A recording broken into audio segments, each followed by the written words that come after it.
bintana'y may hangin dumaraan. May mga aninong ayaw nang balikan. Sa tahimik na pusong sugatan, may mga lihim na muling kumakatok sa nakaraan. Dahan-dahang gumagaling ang sugat, kasabay ng pusong natutong mag-ingat.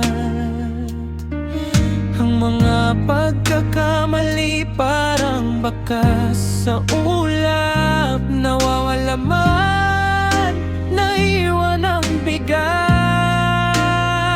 May tawag na galing sa dilim ng gabi, parang tinig ng kahapong nagtatago sa tabi. Ayaw nang buksan ang pusong napagod ng muli, ngunit may lihim na naghihintay sa kabilang linya.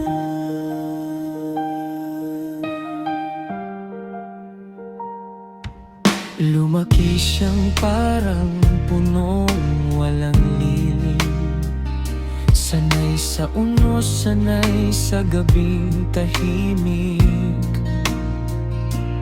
Bawat pagkawalay naging aral sa dibdib, hanggang ang pag-iisa'y naging tahanang mahigpit. Hindi lahat ng tahimik ay walang tapang, may apoy ding natutulog sa ilalim ng kawalan.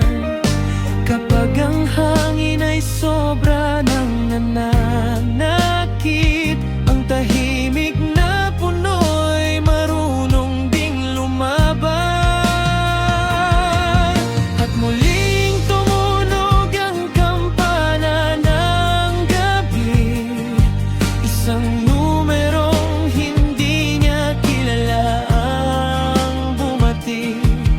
Dalawang beses kumatok ang lihim sa tabi, at ang nakaraan ay muling bumukas sa sarili.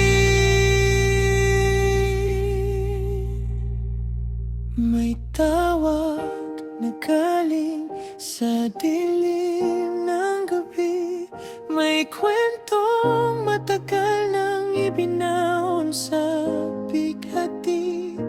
Kung sasagutin ba niya o hahayaang lumipas muli, isang tinig ang maaring magbago ng kaniyang bukas. Sa pagitan ng takot at munting pag-asa, hawak ang teleponong tila susi sa nakaraan. Isang sagot lang ang pagitan ng katahimikan at ng lihim na matagal nang naghihintay.